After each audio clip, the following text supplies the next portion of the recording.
Say hello and welcome to ChilLiterates, because we're part chill and part illiterates. So that's good enough for me. Patent pending on the name because we forgot to lock down all the names for our social media. So yeah, we like it though. We're hoping that's the one that stays. So we just started reading The Crystal Shard by R.A. Salvatore. Salvatore.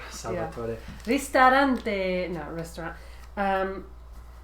So I don't know. Okay, so we only got to chapter 4, end of chapter 4. I'm liking where this is going. It's a lot. It's not like only chapter 4, but there's a lot to unpack. It's not heavy, but just like packed with information and the world building. Really fast pace. Yeah, and you just kind of get like thrown in there, like Krishnabon was thrown by Aldemanera. You just kind of get like thrown in there, and I'm telling you, I had to reread actually probably everything. Most of everything. I had to read a paragraph, go back, read a chapter, go back. That's how it was for me. I mean, I had to do it. I read up to chapter 3, and that's when I started to like it enough to where I brought it up to you and said, maybe I should stop reading so that you can catch up to me, and then we can do this. I'm glad you did. So I reread it, and then so this is like the second time I've read it, and it's still a lot. So a lot of it is kind of escaping my mind because there's a lot to talk about. So also, to be fair, you're doing more of audiobook and I'm doing more of the physical book. So I think we're both gaining like different things, and it's nice that we can come together and you can share with me the pronunciation because I'm guessing. That's what I was about to say next. Is like you don't know how any of this is pronounced. I don't know how any of this is spelled because I can't really read books. It's just not something. That's where the illiterate comes. Yeah, yeah. I mean, I can't. I mean, the truth is, anytime I like touch paper, it kind of feels like sandpaper to me sometimes. I can't stand the feel of paper. To sit and read and like focus. Yeah, and the concentration required is just too much for me. So like audiobooks are more my speed. I think I'm the opposite. I want it in front of me to slow down and focus. Go line by line, and then with audiobooks, if I start zoning out and they continue speaking, rewind 15 seconds, rewind 15 seconds. Oh, I rewind all the time. I was like on the rewind button because I was supposed to have a notebook, so I apologize if this kind of sounds half-baked. Hopefully that results in some comedy, if anything. But I was supposed to have a notebook where I kept taking notes and I kept rewinding and pausing and doing all kinds of stuff. Yeah. And at first, what I wanted to do was have a character list and then have notes, just observations. But there were so many names and characters that after a while it just became a list of characters. And there were so many characters that I wouldn't be able to finish writing one down before the next new name came by. So there's a lot here at the beginning, which is good because we won't run out of things to talk about. I got the list of characters. I wish I would have gotten a map in the physical book, so that's something I'll have to Google. I feel like I have a grasp on what we're looking at, 10 towns, and we've got the mountain range and we've got the lakes and the sea or whatever, and the floating not icebergs, whatever.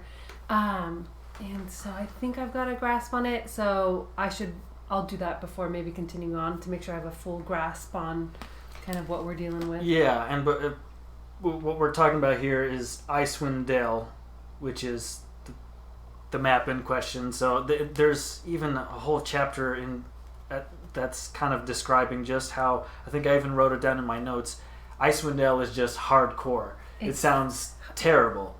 Yeah, it's like you're not supposed to be there. Like no one is supposed to be there, and yet through like persistence, dumb luck, or just straight.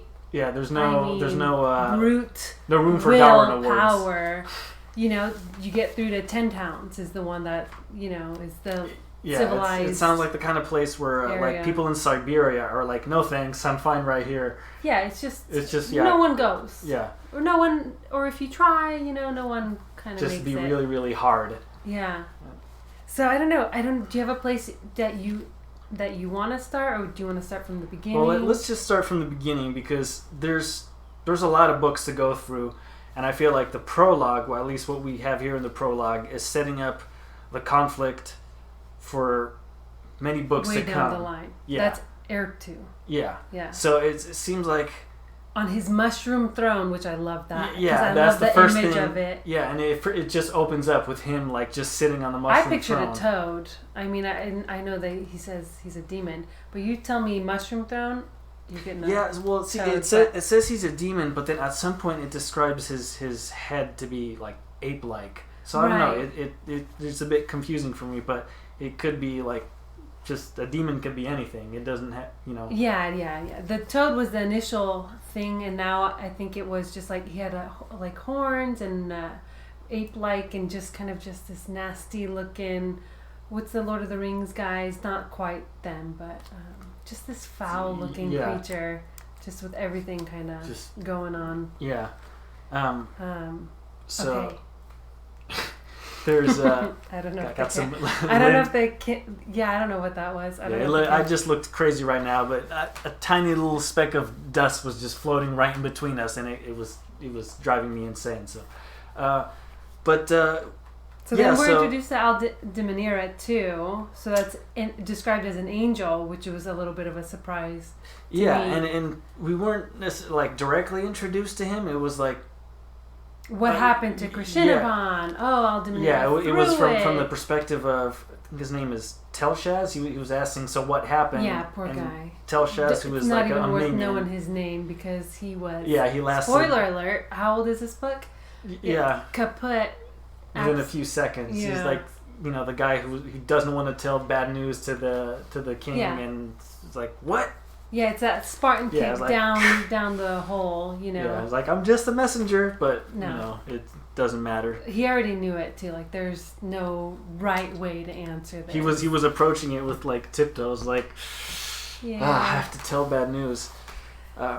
So then we get to see Aldemanira. I'm surprised that there's angels, because I feel with a lot of fantasy, yes, you get demons, but you don't really as often get to see like the upper angel spirits, beings. It's usually like demons, whatever. An angel is, I feel, rare, because a lot of that, like, what we think of as an angel gets usually filled in by races like elves and stuff like that. Because that's usually thought, like, in fantasy terms, is usually they play the same role, so it's hard to even distinguish. The ones that just kind of like just are luminous. I feel like that's when I picture angel, elf. They're always described in the same way. They're just glowing from within to, Yeah, but in this particular occasion, there is a distinct difference with a dark elf. Yeah, especially with a dark elf, and there's a few different kinds of elves,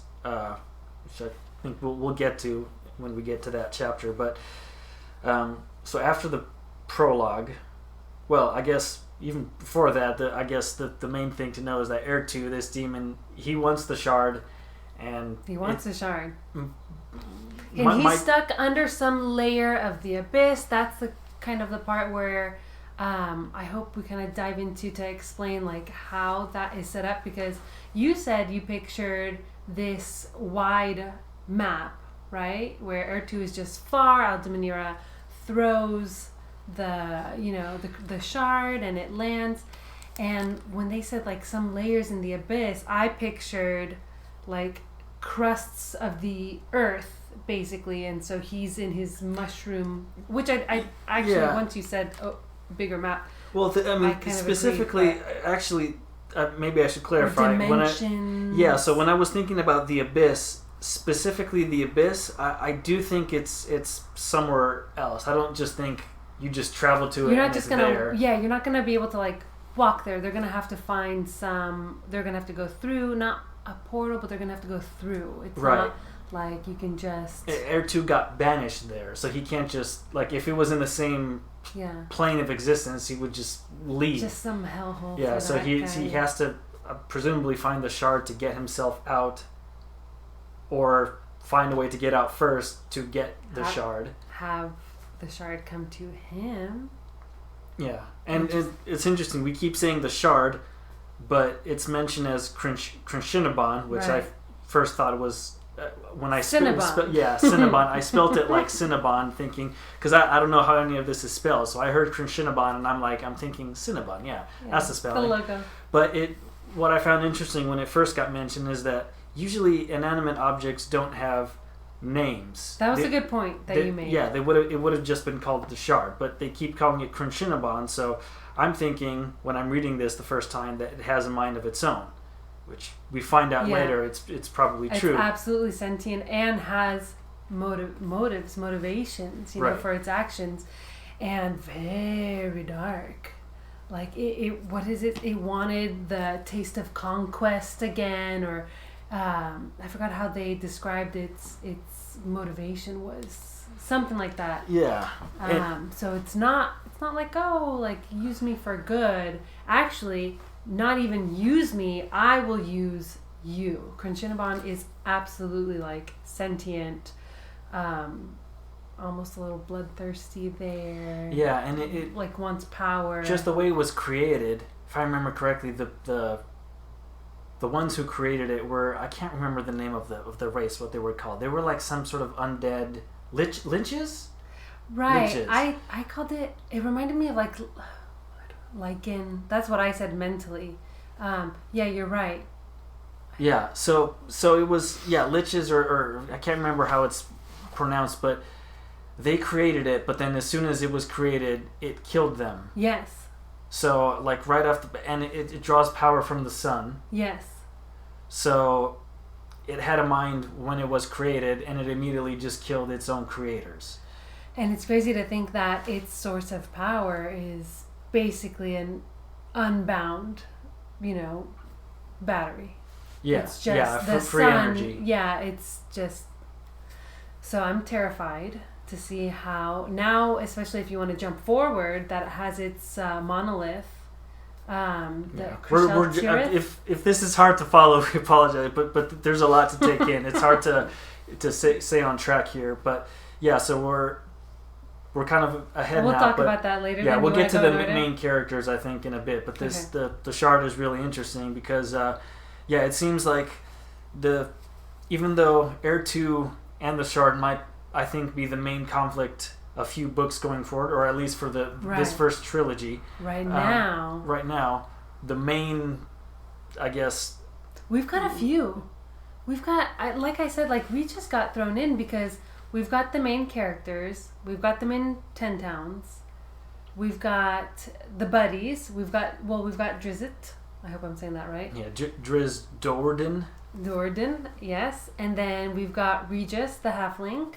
Very chill guy, who's got his own shady background. And then we've got Brunor, the dwarf, with his battle hammer, which is very cool. And then we've got Cattlebree, which we haven't met yet. Catterbree. What'd I say? Cattlebree. How do you make brie? Okay. Yeah. So we haven't met her yet. But let me tell you, when when I'm reading a book and they say, I trust her more than I trust him or her. I trust them more than I trust myself, or, whatever. I go, just give me a little betrayal. Just give me a little something betrayal. I did not there. My mind read into that at all. Like, that's totally not where I went with that. I believed him. But I believe him for now. Yeah, but now that you put that seed in my head, I won't be able to forget it. Well, I see it as like that's his weakness, right? Where he calls her his soulmate. He says that he trusts her almost more than he trusts himself, which is dangerous, right? So I feel like especially in fiction, that's the only real weakness that I've seen from him so far. So we've got Cattlebree, who we haven't met yet, and then one of the conflicts we've got is Regis and his history, right? With his thief guild master that he used to be a part of and had to escape. So he's kind of on the run, and in 10 towns where he meets the gang. He keeps having to move. Right. Move out places. of the reach of, oh my gosh, what did they call him? The Pash? Yeah, and then when he got to 10 towns, he was like, it would have been a while since he'd been located. Right. I think they said he'd been there like a year or something like that? It was something like over a year. Yeah, so So they've been there for a while. Yeah, I got the idea it wasn't because they stopped looking for him. It was because no one really wants to go into 10 towns. Well, it's what we said. Like you don't go. You don't go. You don't go. You're not supposed to go. You either live there or people manage to go. So there's some people there, but you don't go. So the Pash, it seems like Regis is kind of there and safe, unbothered, just because it's so far. It's so like out of reach. Right. It's such harsh weather with the snow and the distance and the mountain range and the moving icebergs and all that. It's just there's too much. Yeah. And the Yetis, which we'll get to that too. And it's nice to see a couple of Yetis. Yeah. So you were saying about a map earlier, because everything is so confusing. One thing that I'm not even really sure of, there's this town that I think it's called Luskin. I don't remember. Yeah. I'm not sure if that's part of 10 towns or not. But I think it's like the town close enough to 10 towns that most people are... Like it's the closest to 10 towns that most are willing to go. That's the one where we see the wizards go to. Isn't that Luskin? Yes. Okay. So I guess we can talk about the wizards too. That's the next one. Yeah. After we meet the gang, we meet this gaggle of wizards. They look like they're just a hot mess going on over there. Yeah, and they seem like they're just... They know betrayal is coming. Like they live their lives with eyes on the back of their head. Right. Because it's Mordecai all about the Red, power. right? Yeah. So Mordecai the Red is one like we get introduced to, mm-hmm. and like you're seeing things from his perspective, and everything is fine. It's like, okay, here we are. We just arrived into Luskin, and then all of a sudden it's like, oh, I'm being killed. Yeah. And what I thought was interesting is that as soon as that happened, he was like, okay, it's happening. Like he knew it was coming. So they know. Yeah, he just didn't know like he wasn't surprised that it happened. He was surprised how it happened. Yeah, and who did it. Spoiler alert. So Akar Kessel, which this whole time has been like even like, in the background. No, he's just this kind of like buffoon almost. He's not a wizard. He's just like the understudy, not even an apprentice. I feel like what's the wizard's name? I keep wanting to say Mordecai, but it's not. Well, it's Mordecai the Red. And Mordecai. Well, what's funny is this chapter is actually called the Stooge, which is perfect because that's exactly what he is. Yes, he's the Stooge. Just being used for, Right, and he was like, I feel like even, oh my God, I want to say Mordecai. What's his name? So Mordecai. Mordecai the Red. Yes, Mordecai the Red, with Eldeluc. Which was the other wizard, right. And then the Mottled. Dandabar the Mottled. Dandabar the Mottled, yes. Right. It's a lot of names. Yeah. Especially for someone being so bad with names, it is tough. Yeah, and and you don't know who to really focus to memorize because who's going to stick around? Yeah, exactly. I don't know who's staying. I don't know who's going, who's coming. It's a mess. And the thing is... And they're all complicated. Yeah, they're complicated, and I even thought... Multiple syllables. Like, I started to... So, after Mordecai gets killed, right? Akar Kessel is... He presumes that he's going to take his place. Oh, I thought that would be a character, like, after that action, gone. Don't remember that name. Don't need to remember that name. He's the stooge, right? Title of the chapter. He's a stooge, kills the guy, and then I thought we'd be seeing the two wizards that used the buffoon to get their will done. And you can tell this whole time because they're talking to him, and he's like, so when am I becoming the red? And they're like, well, maybe. What if you're the blue? And they're like, we don't want to use the same color, because that'd be weird. Yeah, they're just giving him like excuses, cape. and he's just eating it all up. Like he's loving it. He's so like bad, just like almost like that innocence naive. Yeah, I feel like he may not be so simple. It may just be naive, and we'll see some growth there. Or he'll just be the tool for Krishnabon. He might just be the tool. I think the last thing, because we knew that after chapter 4, it was a great point to start doing this. But the last note that I took in the notebook that I forgot was this guy at Kessel is going to be a problem. When did you write that down? At chapter 4? Yeah, or at the stooge? At the end of chapter 4. Well, Michael. Okay, so I know we're getting ahead of ourselves. The thing is that I'm saying that's obvious. By chapter 4, it's obvious.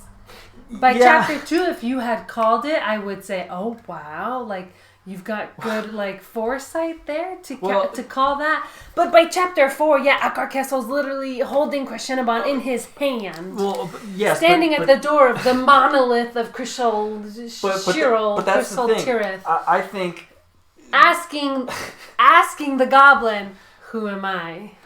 But, yes, he's gonna. But here's the thing: the difference is that at this point, Krishnabon is in charge, really.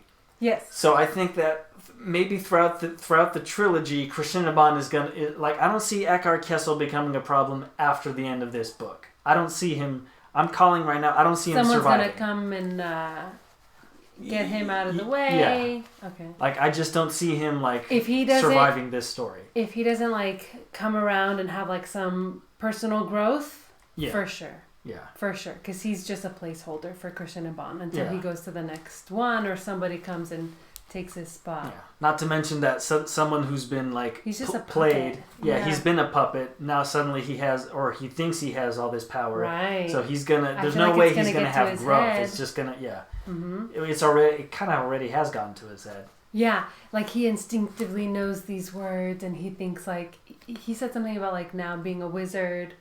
Or the title of wizard comes with having Krishnabon, and I feel yes, that's exactly the air this guy needs under his wings to just kind of. Yeah, he needs someone who's agreeable. He needs a pair of hands. He can I keep saying he, but Krishnabon can think for himself. He just needs someone's a warm body to basically. Yeah. So then we went a little bit all over the place. Yeah. Well, that's the thing. So the wizards. Yeah, right? The timeline's kind of split, so it's hard to keep the different threads together. So after the wizards, is that when we meet the barbarians? The barbarians. Or do we go to Regis fishing? Regis. Okay. So Regis, he's a halfling. I don't know what that means. So even in the Lord of the Rings, they call the hobbits halflings sometimes, and in general, D&D. Lore, a halfling is just a really short person with, they're just smaller chill. Than a dwarf. This is what we were kind of debating. Yeah, it's hard to. We don't really know. I guess maybe if they have them all get together and the author kind of describes. Yeah, but so far they haven't been this is Regis. He's 5 foot, and this is Brunner. He's the descriptions are a bit more. Yes, that's true. A bit more about their personality so far rather than their appearance. Yes. So far, any kind of descriptions, so we it's know it's halfling, so small, and he likes to. That was fascinating to me. Was the knucklehead trout in this universe is the. What's the word I'm looking for? The item of value. Yeah, we were talking a little bit before the recording. It's kind of like ivory. It's to the point where people are carving into it, using it for everything. There were 2 ships literally battling it out for one fish. They were battling it out for one fish, and what I found was interesting was that Regis was sitting there on the bank watching this unfazed. Totally unfazed. This happens every day. Totally normal occurrence. Don't even need to move to avoid any conflict. I'm just fine hanging out under this tree, watching the party go down over there. So it sounds like it's basically a Wild West situation where first come first serve. Yeah, and if you can take it, it's yours. Everyone for himself. Finders keepers. Yeah, it's just completely lawless. So good luck. You know, you gotta be having your head on a swivel, watching your back all the time. Yeah. So it's a little intense. Everyone and everything is trying to kill you. I'm kind of So like it's basically reminded Australia. Well, I was thinking more like Avatar, like at the beginning, where it's like everything here on Pandora wants It's to kill gonna you and eat you. Yeah. So it's not just the creatures; it's the people who want to stab you in the back and betray you or take over your territory. Not even maybe for anything. It sounds just completely wild. Not even for a reason. Like they'll just stab. Yeah. You looked at me funny. Stab. Yeah. I like your really shoes. Interesting. Stab. I don't know. That's just what it. I don't know. That's what I'm imagining. If they're willing to fight so much over this fish, then yeah, we'll see. And then we see Drist going somewhere.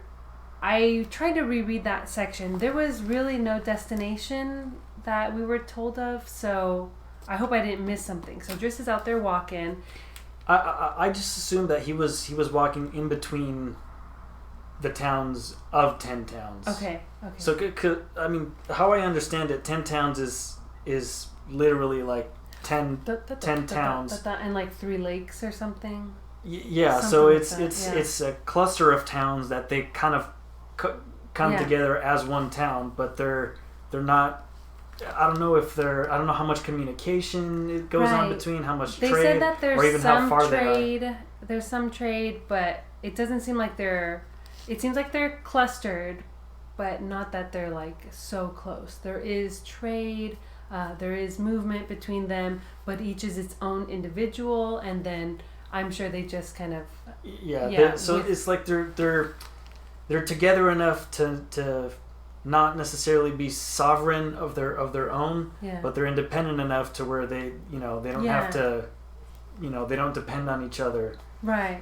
So he's going somewhere.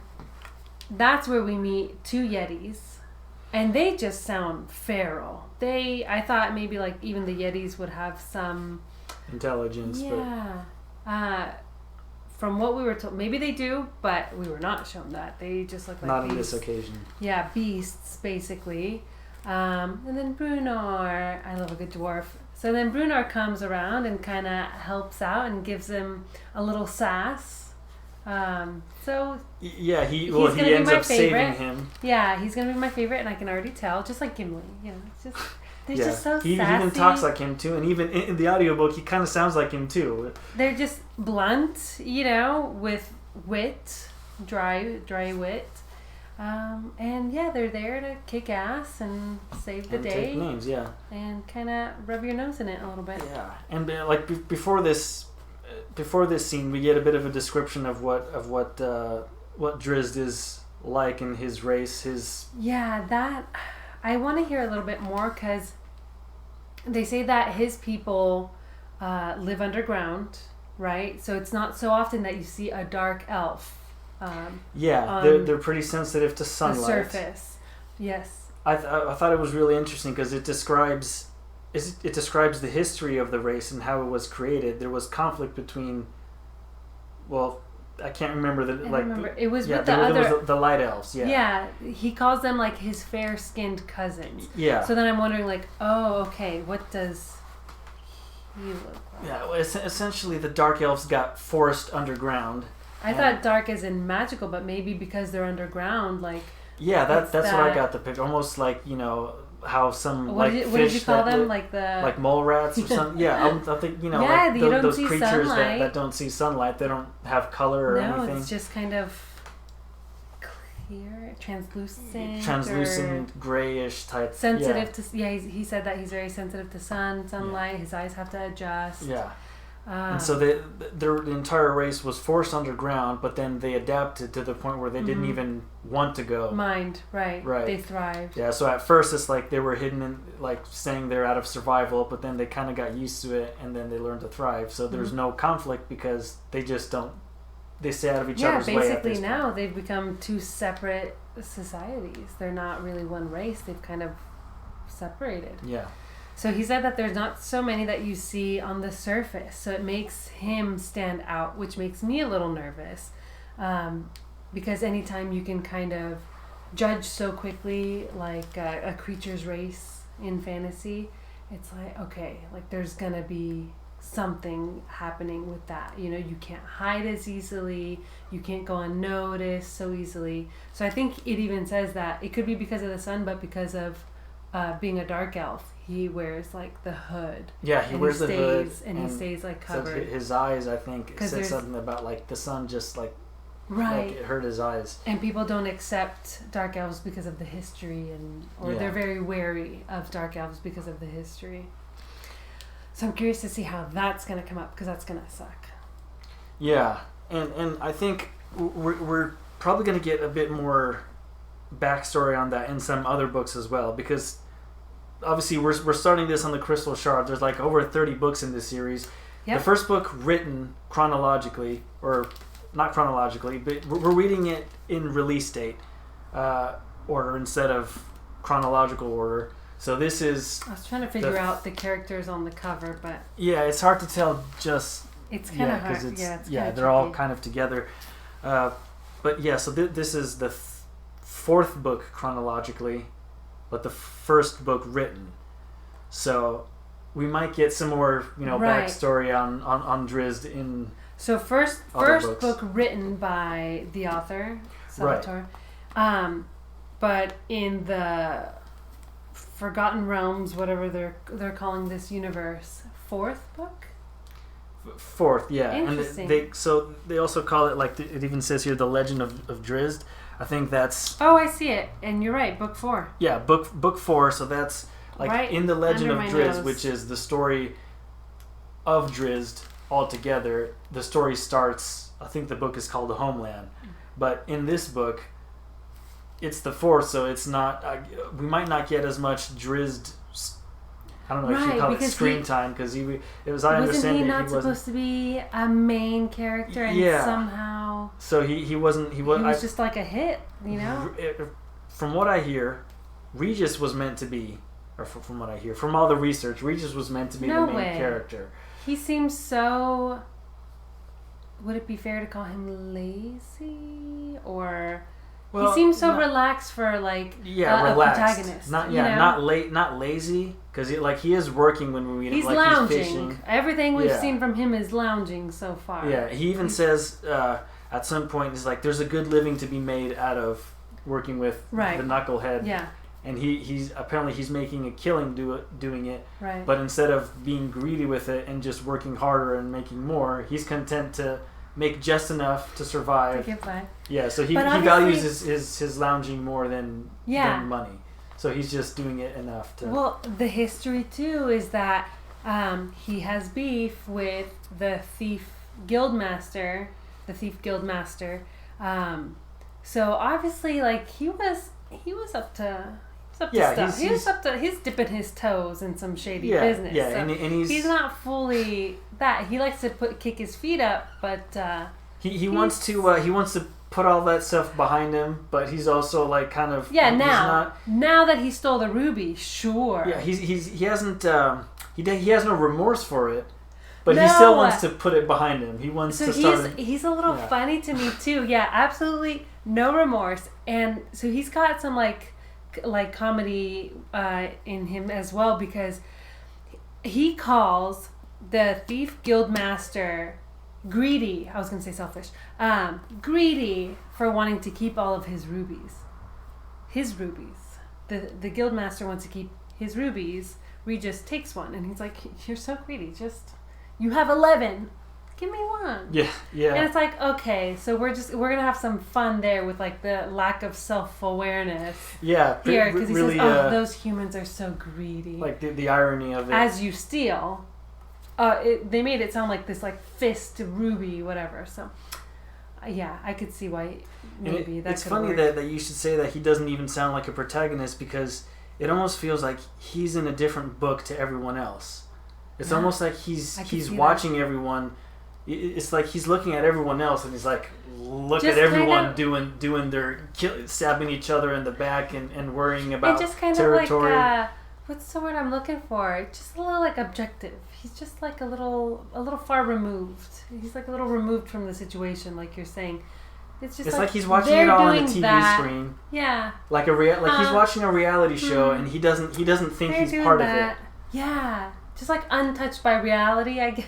Yeah, and then later on when the day is done, he's like, okay, enough of this show. Let me relax and do my thing. I see him packing up his stuff from under the tree that he was lounging, his little picnic basket, whatever, his little knucklehead trout skulls, and just sling it over his shoulder and on to the next just to do. He's find some supper. He's looking at a fight breaking out to his right, and he's just walking past hungry. it. Yeah, I'm hungry. I wonder, like, oh, they're fighting. I wonder what's for dinner. Yeah, clouds are coming out. I'm gonna go sit by the fire. Just very chill.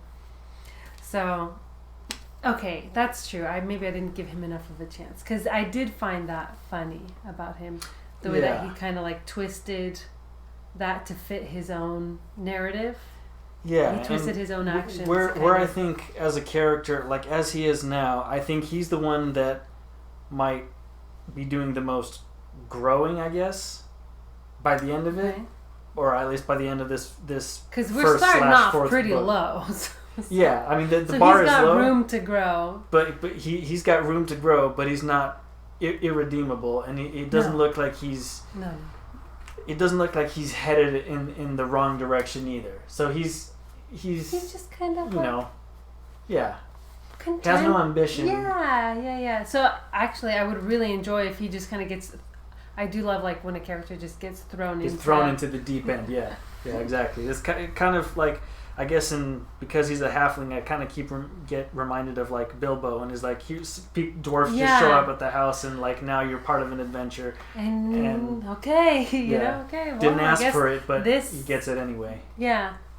So I would be curious to see how that goes, and then I really am thinking about Canterbury. I don't know where she comes in. Brunor, Dritz. They seem like they're developed. Like they are who they are. They'll most likely stay who they are.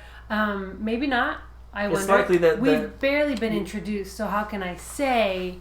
But they seem fully formed. I'd love to see them on adventures. I'd love to see them use their personality traits going forward. Yeah, it seems like but you're these right characters about Regis. He's got room to grow. Like these characters, I think are here to stay. Like they don't feel like Telshaz in the beginning, where he's just there to give a message and then he's done. Like this book doesn't give like Game of Thrones vibes, where anyone can be dead at any moment. I hope not, because I already like Brunor and Regis. Yeah, they're here to stay. What about the I want to call them giants. They did not use that word. The barbarians. I mean, we got thrown into that. We got the wizards, 10 towns.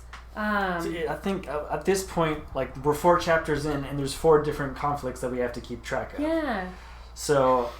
And the chapters are like 8 pages long. So I mean, they're really like jam-packed of information. Yeah. Just like I said, I don't really read that many books, so this is the first fantasy I've read, or this is the first book I've read since like I was 40 pages. Yeah. So like for someone whose literature is basically just Harry Potter. Harry Potter followed by a reread of Harry Potter. Does that count as 14 books? No, but the pace in those books is way slower. Yes. It's like there's not a lot of setup. It's like you spend a lot more time with the characters, hanging on every single word of theirs, and then so and so pick this up, and building comes at a great pace because you're going with Harry. Exactly. And our not human. What's the word I'm looking for? Muggle. Yeah, and from in Muggle our perspective. World, and then you're growing with him as he's being introduced and growing. So you get it in like bite-sized You get it at pieces. the same speed surprises that he does as the main character. You're not overwhelmed by it. And now this is just like, okay, here's a history lesson. This is how things work. And it's like the History 101. This is Icewind Dale. This is 10 Towns. It's a lot. So the barbarians, though, I'm very curious because they obviously have their own like hierarchy. There's King Hefstag? Hefstag, I think, is how it was pronounced in the audiobook. Hefstag is the king of the elk.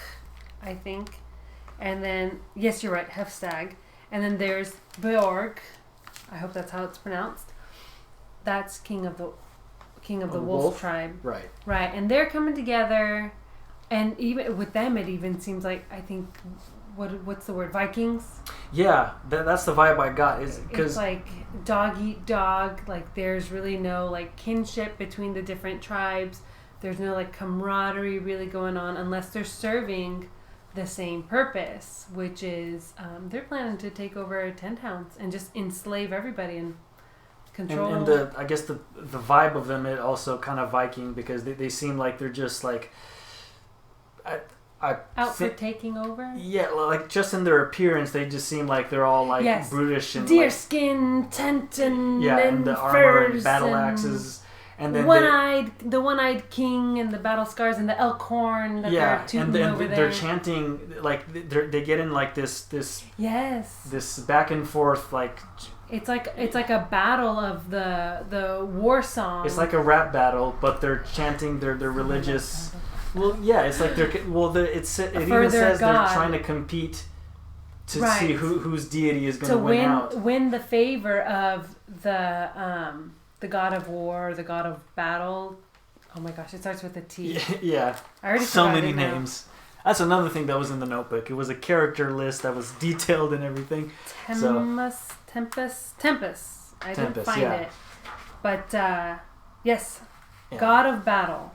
So and that wasn't even like a celebration for them. That was just like their opening prayer before they start their it's just dispute or they're getting together. All the tribes are coming together under this tent. There's a name for that too. And the mead hall.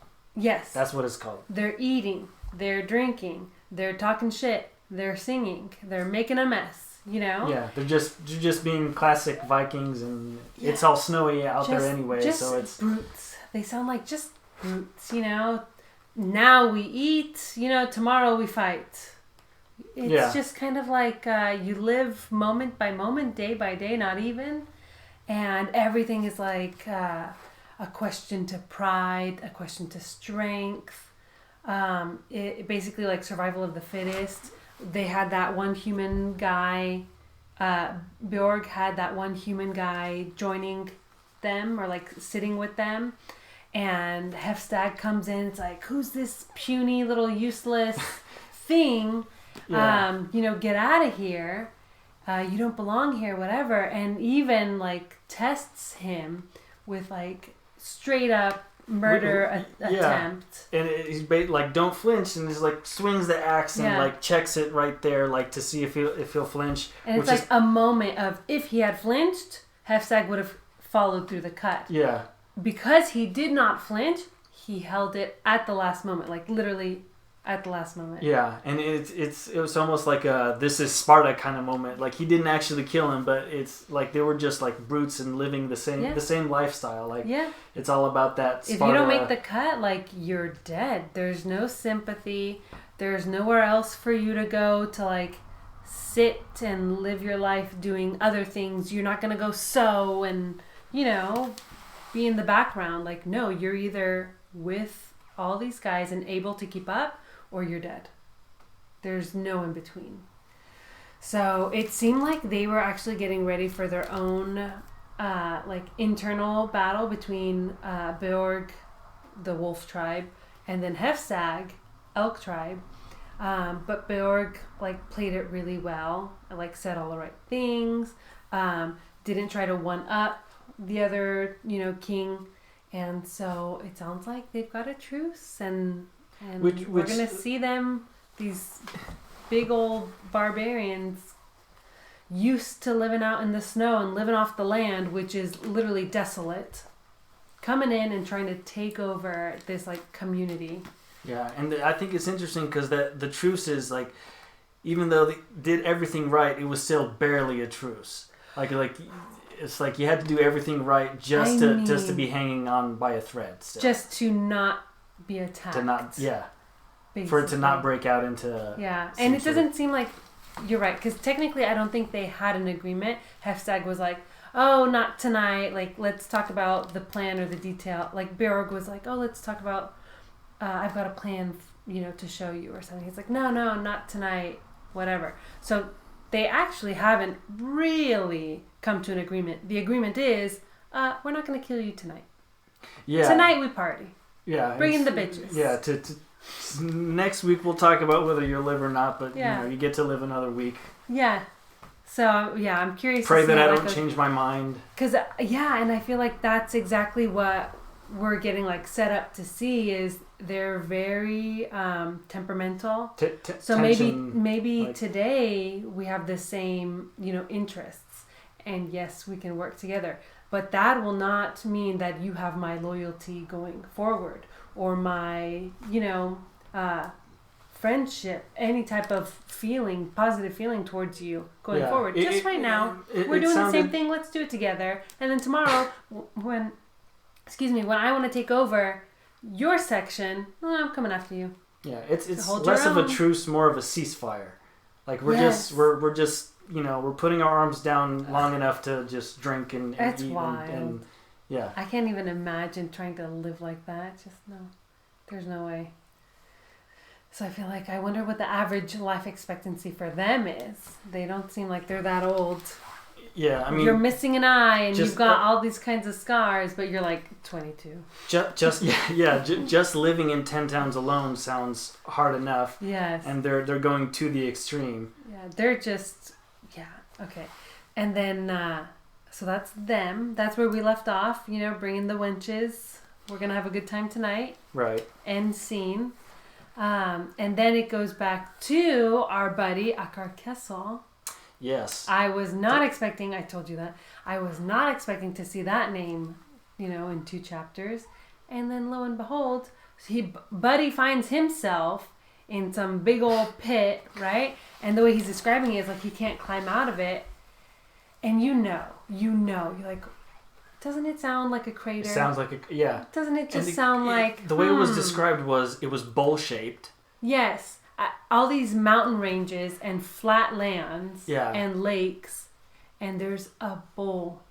Yeah, and it's like nothing that's just like a mountain or in nature. Nothing... How does that happen? Nothing is ever symmetrical or geometrical in shape, right? There's no, like, they say nature doesn't build in straight lines, like that just never happens. So like already just hearing something that was like bowl shaped or something like remotely symmetrical is sus to begin with. Yeah. So Yeah. So then you know what's coming.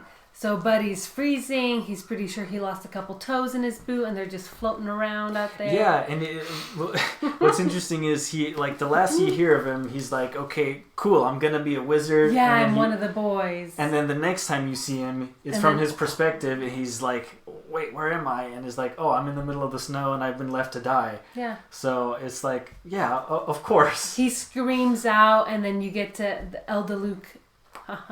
Starts laughing. It's like, oh, they are cold-blooded. They didn't even kill him. They just left him there. Left him to suffer, freeze, lose extremities, and so anyway, guess what happens? Well, you've obviously read the chapter. Yeah, so he starts he gets in this delirium where he's freezing to death, and he starts circling around the bowl, and then something compels him towards the middle. Yes. And then it's warm.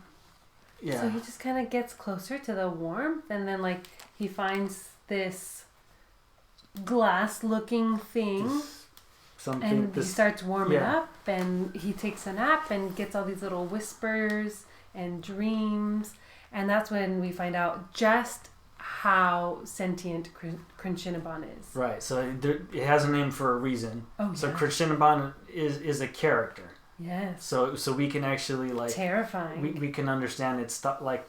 Do you think it will ever get a form? Well, or a body. This is what I'm thinking. So, Heir 2 in the beginning seems like it was in the prologue. So he has to be way more important. Heir 2. Yeah, there's no way. There's a reason he's in there. The prologue, right? So. He's going to be, I said Akar Kessel, he's going to be a problem, but short-term problem. Almost like the bad guy of the book kind of problem.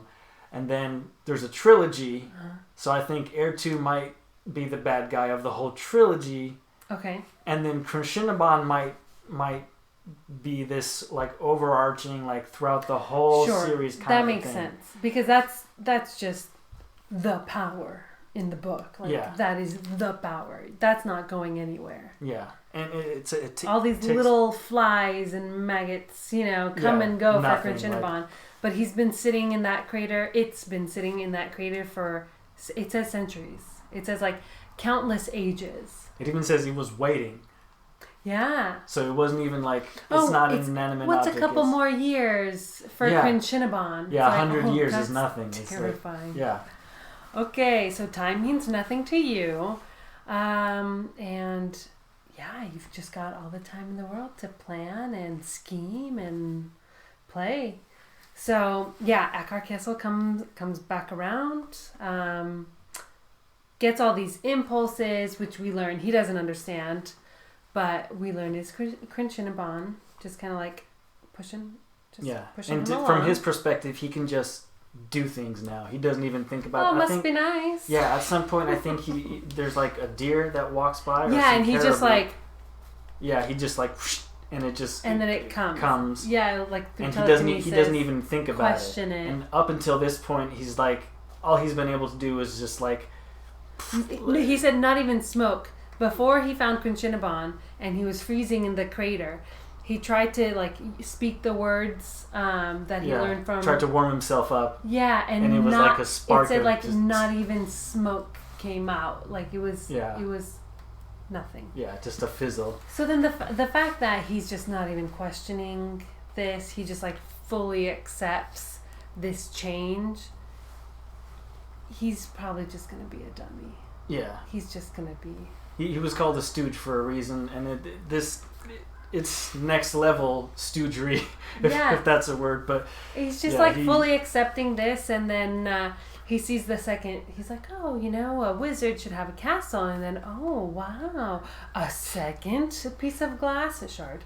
And then he, sets it down in the center of the crater. And then, the earth sprouts this massive crystal castle. It sounds like it's just let it go, let it go. He goes full on Elsa. It's just like a tower. It's like to me it sounded like tall, skinny tower. They call it a monolith. You know.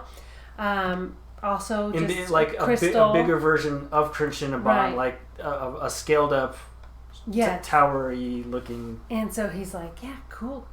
Good for me. And so then he goes in and he's. Finds a place to scry, and he looks through the mirror. And what I really liked was we got to learn a little bit about goblins, and we learned that there are orcs and ogres and some other monsters, I think, that were unnamed, and that they also have their little hierarchy and societies.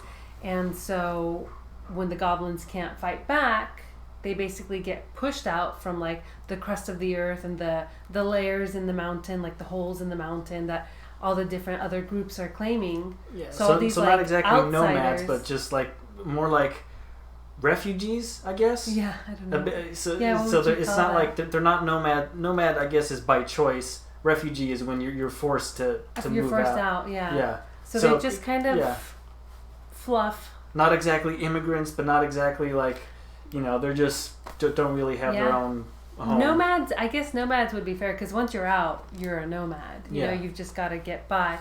So, so we find these goblins with women and goblin children, and they're out, and Eckhart Kessel, beams his voice and says, "Come to me." I'm thinking of Harry Potter, where they amplify the voice. Dumbledore amplifies his voice. Come to me, and they do. And so, goblin leader guy, they get to the crater, and they don't know what to do, and they go to the monolith, the Krishal Tirith, and favorite part is, they go up, and he's got the goblin has the fear in him, and he still has this impulse that he cannot deny. And then Eckhart Kessel, in his newfound glory, very newfound, says, who am I? And then Goblin says, master.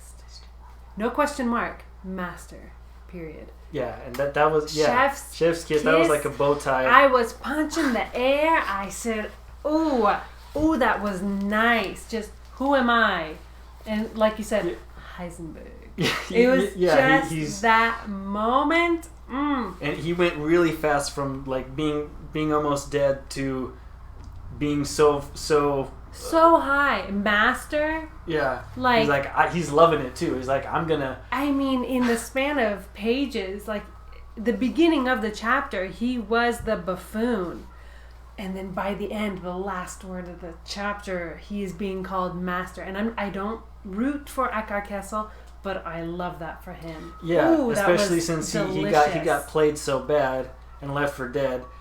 I was writing, I think, like he's got the makings of a supervillain, and then it didn't take long for it, like, okay, now he's got the powers of a supervillain, right. So he's got the perfect, like, mix of, like, okay, now we know, I think, what the rest of the book is probably going to look like, or at least, I mean, I'm curious, there's so many different conflicts. Yeah, so and they haven't even around. intersected at all, like, Drizzt in his story hasn't even come into... Yeah, I don't think Kessel or I don't think they even made it to 10 Towns.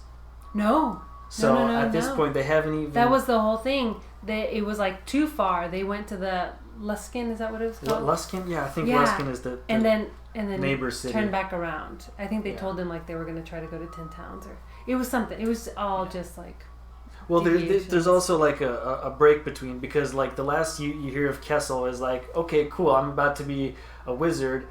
And then the next thing you know, he's in the snow. So you don't even know where they took him, how far away this is. That's true. So it could be really close to 10 Towns, or it could just be off to the side. Yeah. Although, I mean, if there was a big crater too close to 10 Towns, someone probably would have noticed. Maybe. No, but Crunchinaban would have come to me. Whoever was. If anybody had gotten closer to it, I feel like. What happened to Eckhart Kessel would have happened with another character, because that's what Crunchinaban's been waiting for. It's just like the spider waiting for something to fall into its just web. waiting in the web. And then what's interesting is like the whole time Crunchinaban was waiting, and then once it got out, it reached the light. And then once the sunlight hit it, that's when, like, that's all it needed. That's all. Yeah, it's like it was just looking for someone to dig around. Right, because it was covered. Yeah.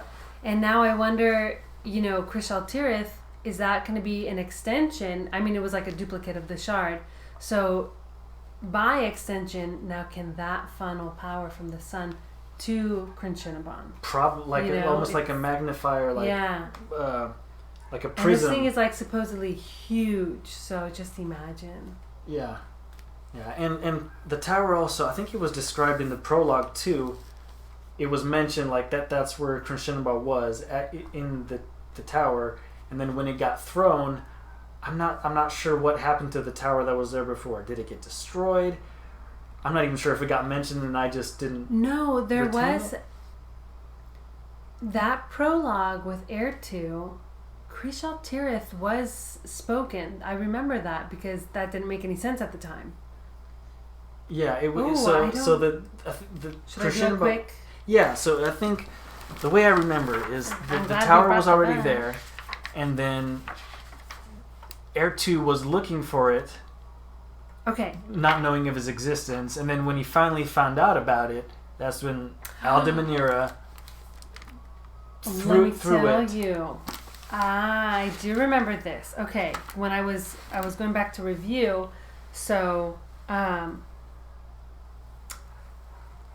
but Crunchinaban would not be so easily destroyed. Now, centuries later, Ertu had stumbled upon the trail of the crystal shard again, a crystal tower, ChilLiterates, with a pulsating heart, the exact image of Crunchinaban.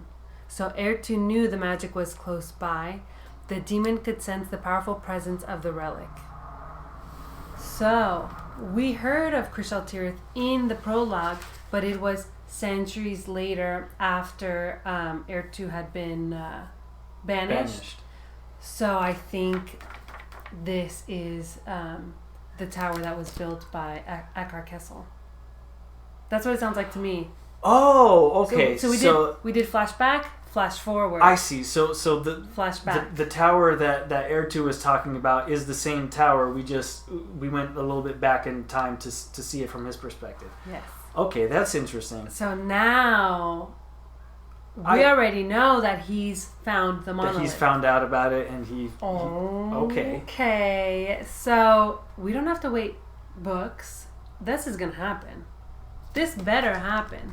Yeah, I mean, I'm gonna write an email, a strongly worded email. Yeah. No, it has to, right? It has to. That was just given to us. Yeah. First page. Yeah, I mean, okay. if it doesn't happen now, after that, then don't make me read books for the meat. Just just keep cooking. You know what I mean? Yeah, exactly. Don't like. La la la la la la la la and drag it on. Let's just So I hope that this is in this book, and the next book, give me something else. Yeah. I'm very selfish. I'm sure there's still going to be a thread that goes throughout the whole books. I mean, there are we might not get the full resolution. Yeah. What if he finds the monolith and but can't find Quinshinaban? So that's why he said that the power felt nearby. Okay. So yeah, there's a lot of potential ways this could go, but I think that after at the very end of chapter 4 where it just says master, I was like, this is like when we said we were going to start reading this, we said we would just keep reading until something happens. I thought that was kind of questionable for us to do, but now I'm glad that we did it that way. Well, because we said we're just going to keep reading until we get to a place where we feel like we should stop. And I like to read, and usually I don't really get to that place because I want to keep reading. How am I going to tell you where I want to stop? How do I feel like I'm going to have enough to talk about because I know more's coming, so let me just get to there, and then I'll just keep pushing the line. Let me just get to there. Moving the goalpost. Yeah. So then I was like, how am I going to be able to pick a spot to say stop here, knowing that there's more? If we leave even at a cliffhanger, or at the setup, how am I going to be able to say this is where we should stop? But I'm so glad that we did that. Because it worked out beautifully to say, you got there before I did though. So you said, let's end at chapter 4. And I was a little bit behind. So then when I got to the end of chapter 4, master. It's pretty obvious. I feel like I said chapter 4 because even if you weren't caught up, I figured you'd be on the same, no pun intended, be on the same page about it because it's pretty obvious by that point that's the... when the end of the intro. That's Act 1. Now the story begins. Yes. Now we've met. I think we're done with the history lesson. Yeah. Now we move forward. I should have taken a peek to chapter 5. No, but I'm pretty sure.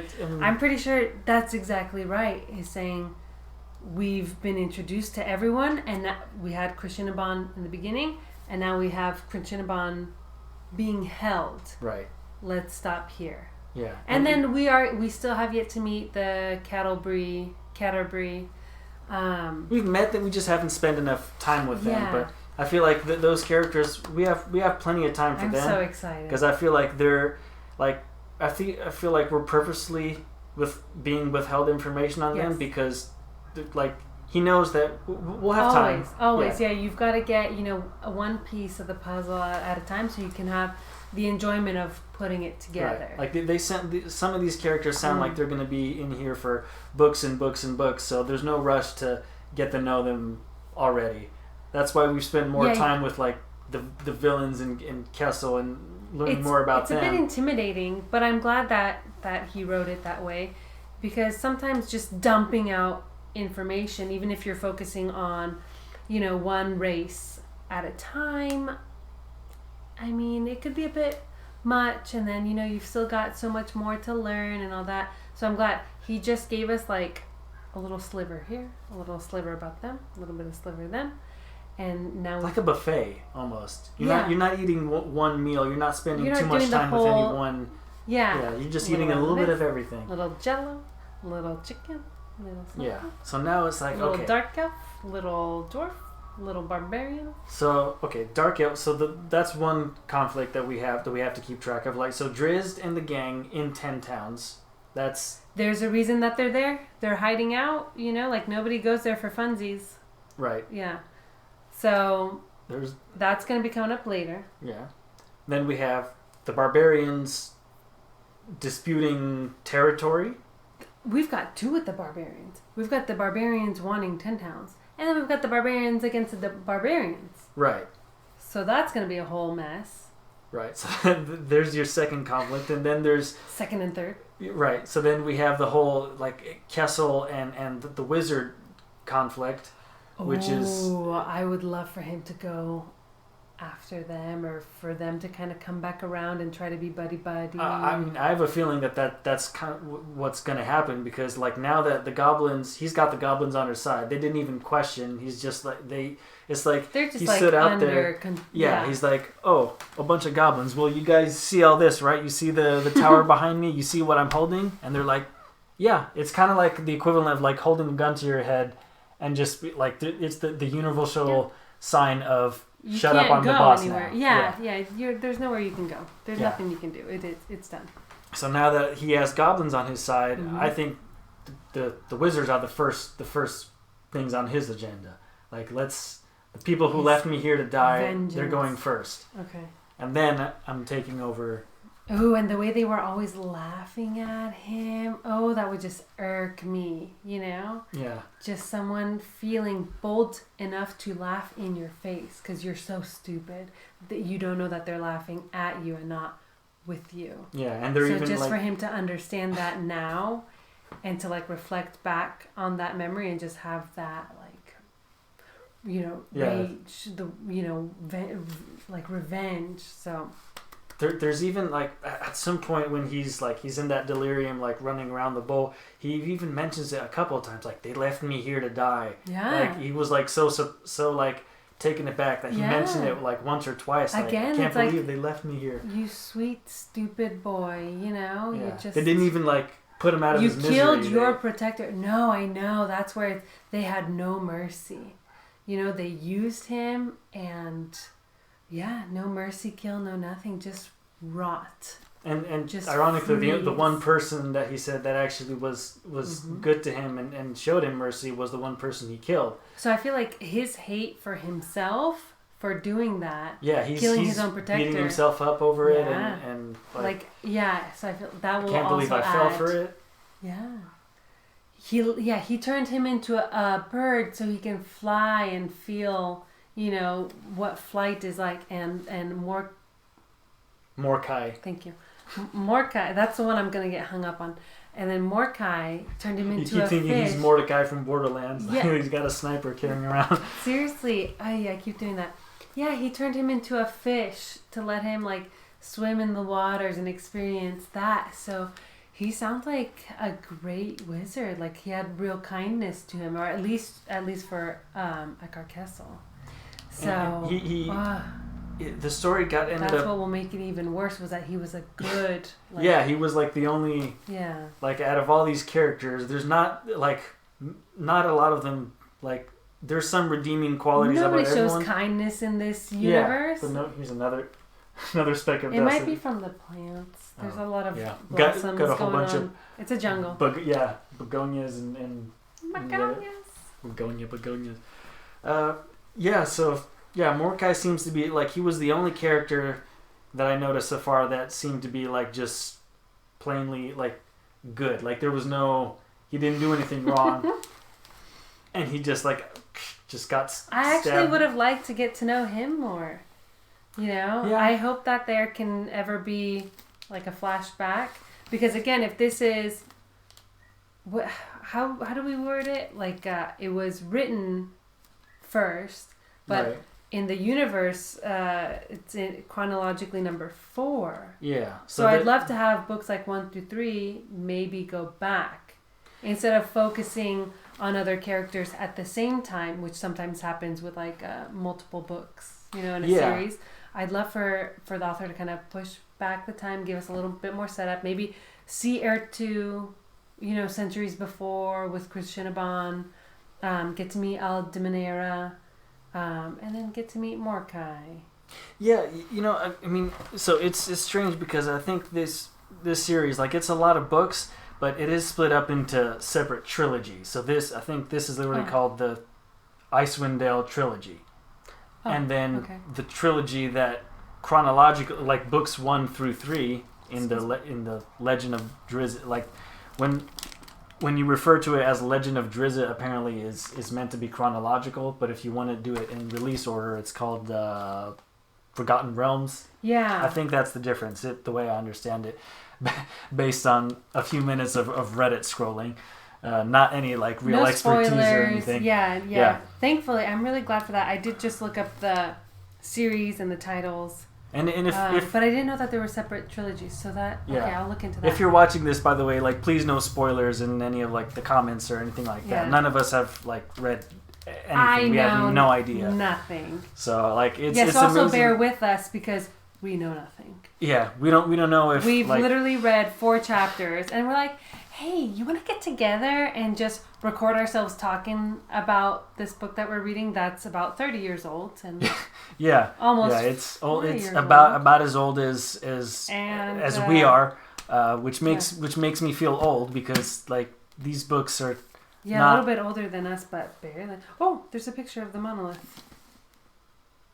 Oh, okay. Yeah. Okay, I don't know if they can see. You might just pull up a Google thing and just paste it over. That might be a little better. Yeah. Do you want to see? Yeah. So anyway, so we might have some, like, this is just the first one. We might have some graphics here next time. We'll see how that works. We tried to set it up this time around, but it didn't really work out. We don't even have the name secured, guys. Don't expect that this is, We're getting a little too far ahead of ourselves. We had a whole list of things that you didn't bring your notebook. Yeah, and I didn't bring that, and we just said I couldn't find the power cord for the other mic, so we're just kind of winging it. We just played it by ear the same way we read the book, which worked out. I told you this was just going to be fun for us. To kind of like bullshit, and it's fun. Like it's our little book club, and should there ever be a chance of somebody finding this video and wanting to join in. Just read along with like our schedule and just kind of talk to us. I love doing that, just chat and if whether you've read these or not, it might be fun to just follow along. I'm sure the people who've read these books I'm assuming most there's like a really good following for it too, because this is the setup for D&D. So there's a lot of like people like maybe our age and a little bit older who are all into that. I remember a whole bunch of people in the early 2000s, late 90s, I would walk into people's houses of people that were like just a little bit older than me, like maybe a generation older.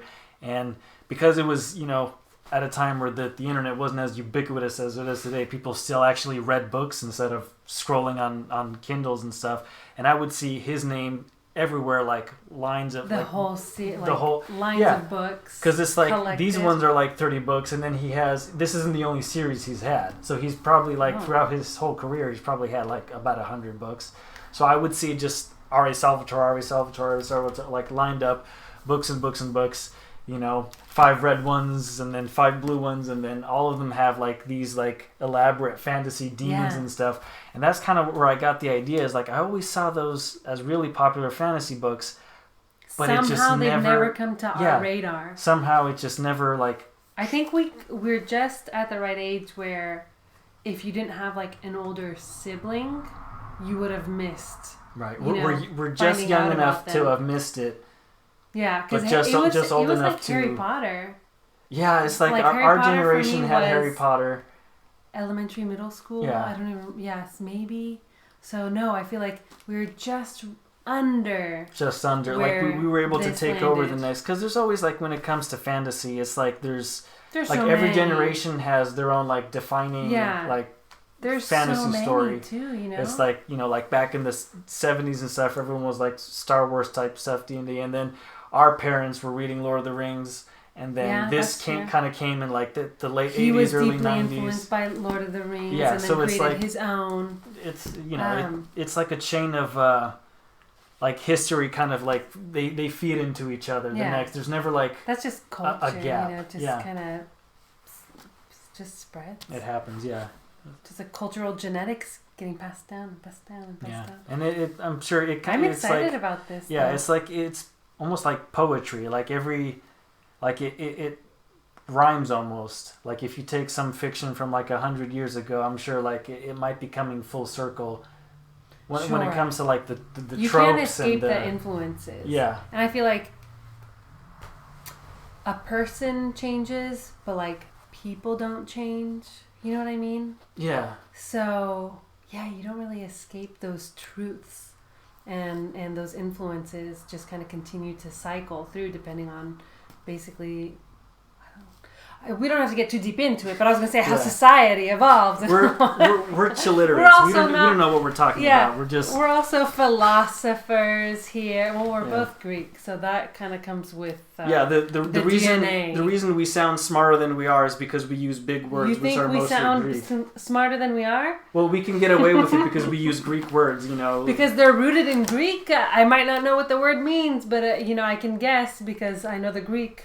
I remember. That's the only way I passed most of my science classes and math classes. This is like kind of off topic, but just yesterday I was trying to think of what the name would be for someone who was afraid of doctors, and I didn't Google it. And I'm like, okay, well, and so I'm like, it has to be iatrophobia because that's I know how to speak Greek, and then I Googled it, and sure enough, it was exactly it. Trypophobia. Fear of holes, yeah. So it was wonderful. Any biology or math class, like geometry, where you get that. What's an isosceles? So I didn't have to study. Yeah, everybody was jealous. I said, "Why you don't speak Greek? Biologia? You don't know what this means?" And so, it was just like a little cheat sheet up in here, being able to break down the root of the words. But that's as far as it got me. That's about all I can claim there. It's a great way of faking it till you make it. Yeah. So that's the only thing. But I'm really excited about this because I do love fantasy books and sci-fi. So this one just is pure fantasy though. Your classic fantasy, not even like. Because you have your classic fantasy, which is just your goblins, your elves, your D&D, all your the archetypes, and then you occasionally have the stories that try to be different, like your Harry Potter, he's just a normal kid, but then all of a sudden there's a school and stuff. It's different when it's like I'm sure that there's a term for it, like the genre, where it's still based in like reality. It's not totally. High fantasy, right? High fantasy. I think that's kind of what I think of. And then low fantasy is where it's still kind of tied to what we know as our reality, like Harry Potter. Yeah, people go to work and everything, except one day the boss turns out to be, you must come with me on this quiz. Yeah. Whereas as opposed to something like this, where it's like all the pretense is dropped. We're in a fantasy world. Yes. There's creatures. There's everyone knows about it. Yeah. You need to catch up and. Yeah, we've got world building, different magic systems we don't understand. So I'm excited because we're off to a good start. I was a little bit nervous. Prelude, first chapter, I said, what in the world is going on here? And it's an older book, and I tell you, as much as I love my 1950s sci-fi, because I love my founding fathers of sci-fi, sometimes it's a hit or a miss, or not that it's a hit or miss. It's just a little specific. You got to go into it like knowing the times. You know what I mean? Yeah. It doesn't quite hold up so well. But you read it for what it is. It was written when it was written, and technology or whatever, even fantasy was not so existent. At least not in this way. And so you've got all these like new ideas coming from these authors, and you just take it for what it is. So I was a little worried with this one saying like it's written in the 80s, late 80s. But yeah, it was I think written in 88. I think it was the release date of this book, and I think it's interesting because like that's mostly the reason why I wanted to read it in this order, because like you said, everything has to be, the time it was written in has to be taken into account. You can't, I don't think I can enjoy any kind of fiction in a vacuum. Like you have to know who made it, the person. That's like any art. Yeah. Reading it in chronological order, I'm sure there are pros and cons, but like I just wanted to read things the way people had to read them when it first got released. Because like I have the luxury of choice. Right. But when it first came out, they didn't have that choice. So I like going about it this way. I stick by it. And then once we get through them, then we'll be able to offer our opinion and say, you know, if I were to recommend the series to someone else, would I tell them to read them in publication order, or would I tell them to read them in the chronological book order? That's always like. So I'm curious to see how we make of it, and maybe when it comes to disagree. like fiction like that, it tends to get very confusing anytime the chronological order is not the same as release order. Right. Like again, there's no confusion about any of the Harry Potter books because they're all in order. Yes. But like, there's always been debates in like, which order should you watch the Star Wars movies? Which order should you do all this? So when the stuff doesn't go, there's always a differing opinions. And before I was confused myself. I'm like, what should I read first? So I looked up online very carefully, trying to avoid all the spoilers, and it was like all the opinions were right down the middle. It's like either read this first or either read Homeland, which is the chronological. That's the one that came out the most. Well, great. That's no help. If everyone's down the middle, then I just have to go with my gut. Then you're just gonna pick one. Yeah, and go with it. And I remember we talked about that when we were trying to make a decision, and I definitely see the argument for if you don't have any one like argument winning over the other, saying, start with Homeland, start with Crystal Shard, then just do publication order. And that was just like my there. gut. You can't really know what the right way is because you can only read it for the first time once. Says you. I've got a bad enough memory. I'm gonna come back to. This is gonna turn into next year. What's that movie? Eternal Sunshine of the Spotless Mind. Yeah. That more like 50 First Dates. Every night, it's a fresh slate. Well, I mean, I have ADHD, so I might forget the whole thing anyway. What were we talking about again? Yeah, it was so funny because I had just read chapter 4 yesterday because I was up to chapter 3, and then when we decided, okay, chapter 4, I was like, okay, let me read this. And then, you get here, and I'm like, it's only 40 pages, 4 chapters. Do you think we should just kind of like do a quick skim before we decide to talk about this? Yeah, we started together, doing that. Like in a stream of consciousness. And like we were having a little too much fun just talking about it, so we were like, save that. Save that. So it's like, it was frustrating too because it's like I want to say it, but I gotta hold my tongue. It's like, save it. Yeah, don't tell me twice. Yeah. It's not gonna sound as authentic the second time around. Like, or my reaction to it, like if you had said something before and then you say it to me again. So what do you think about Cinnabon? do you think it's got a mind of its own? Sounds like Cinnabon, doesn't it? Yeah. But I'm glad. Okay, I think this is a good stopping point. And then, do you want to do the same thing where it's like we'll play it by ear, and when you get to somewhere you want to stop, or when I get to somewhere I say I want to talk about it right now? Yeah, that's worked so far. What's been really hard is so up until chapter 4, I was liking the book. I wasn't necessarily loving it until the end of chapter 4. So what was hard is, in between the audiobooks, right? In between chapters, I'm like, okay, I'm not. It doesn't matter if I wait a day to read the next because I'm not necessarily hooked. So it was fine. Yeah. And then once we decided to stop, I'm like, wait a minute, we stopped because this is where it's starting to get good. Yes. Which means we have to stop, so I can't read on. So it's like, it's frustrating. So now, I'm glad we did this, because now I can start reading again. And today, because we had just finished, so I'm glad we didn't hesitate to find some time to get this together. Yeah. So. And I'm glad we got this out of the way. Not that I was dreading this, but now I can finally, I don't have to hold back from reading more. Yeah. Yay. Yay. So, I mean, we're ever so slightly less illiterate, but we're page still... by page. Yeah. Page by page. Yeah. Yeah. But we're still ChilLiterates patent pending. Yeah. I really hope we can get we're going to look like idiots by the end of this. We've gotten a whole episode calling ourselves that, and then like our names Don't say it different. anymore. Yeah, don't say it again. We'll probably do that thing to where it's like we record voiceover over it. And the lips don't match. Yeah, the lips don't match, and the audio like doesn't match either. It's like, welcome to the... Yeah, welcome to the podcast, where it's like completely different, like type of thing. So yeah. So yeah, I mean, so this is a good stopping point. Okay, let's call it. Let's call it.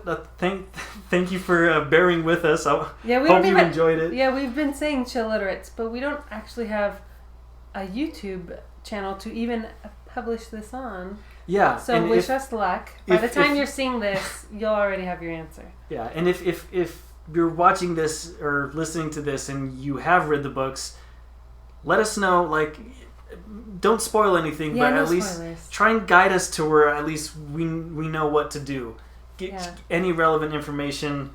What you think of how we should do this. Just talk. If the pace is right too, because like this seemed perfect for chapters. Yeah, maybe if someone has a recommendation of like, okay, you stopped at chapter 4, stop at 15. You'll love it there. Yeah. If somebody knows something like that, yes, no spoilers, but some guidance, absolutely would love that. Or just discussion. I just like to talk and hang out and chat with people. So I would look forward to that the most. Definitely. That's the best part. By the way, we both of us, we have I have a YouTube channel. Yes. You have a Twitch. I have a Twitch too, but I didn't really stream much. Yeah. But we'll have our own links there, just to if you I've got to pick that back up. I haven't been on there. Life has been crazy, but I would love to pick that back up.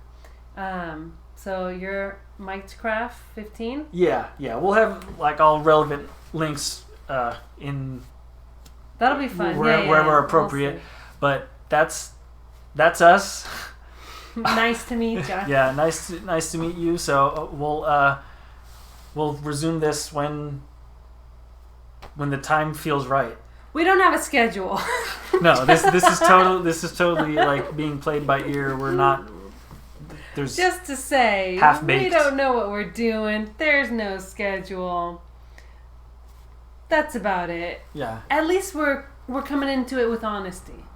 Yeah, we're not like we're putting our own selves out here. We're not scholars.